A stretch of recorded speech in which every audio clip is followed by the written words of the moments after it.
It's entitled Parshat, Donating with Wisdom. Torah Kohanim asks famous question, why does it start off Parshat Dafka with the word Sav?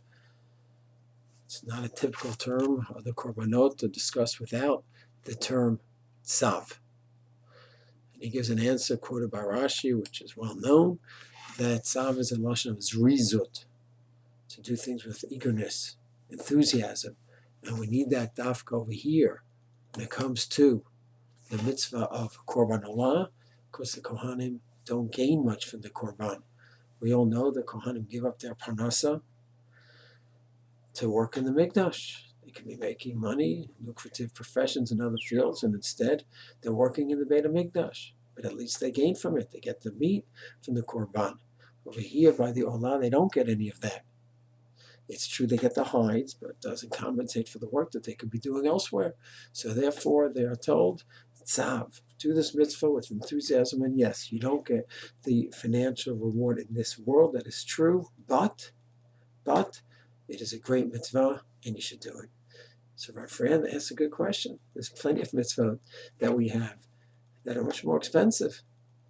Here, the Kohanim simply are not receiving the financial reward of the Korban. There's plenty of mitzvah. Tefillin straps now. They have new tefillin straps dipped into the ink. It stays much better. It's black on both sides. It's considered to be a more muhudar.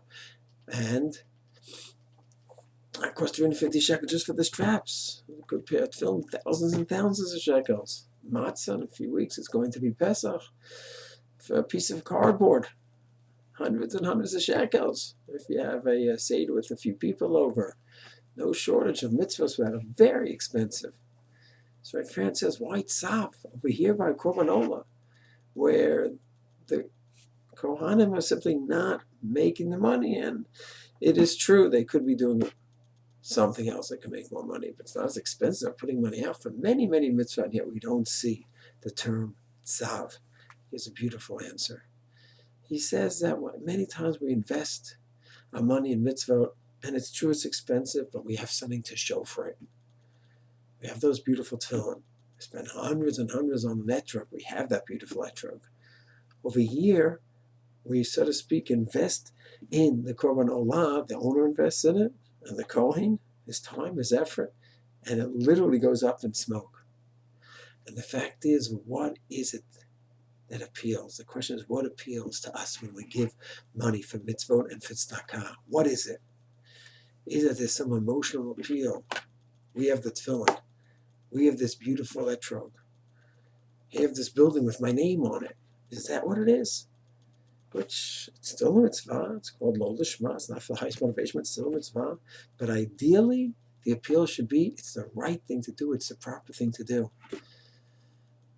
Can you imagine raising money for a yeshiva for the toilet paper in the yeshiva? We may not have a lot of donors for that. Why? The boys need the toilet paper. What about to go ahead and pay the cook? I'm raising money just to pay for the cook. Boys need to eat. What if you pay for the janitor? He needs to have a nice place to live. What if your yeshiva closes down and the employees have not received money for a year? They owe thousands and thousands of shekels. How successful an appeal would that be? Probably not as successful as Rosh Yeshiva, who's looking to build a beautiful new building, and different rooms are dedicated by the donors. That's probably going to win a lot more on the ratings and in the donations. But in terms of MS, a Rebbe who dedicated himself to yeshiva, teaching without getting pay as yeshiva was trying to hold on, and they couldn't in the end. That Rebbe doesn't deserve the money more than having a beautiful yeshiva and a beautiful new building somewhere else. Of course he does in terms of the rules of justice. So therefore, Parshat Tzav is teaching us, give, not based simply on emotions and feelings and what tugs at your heart. Think it through clearly.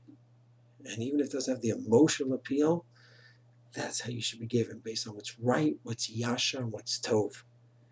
We should all be zocher to be true, thoughtful, and wise givers, whether it's to mitzvah, whether it's to tzedakah. Shalom.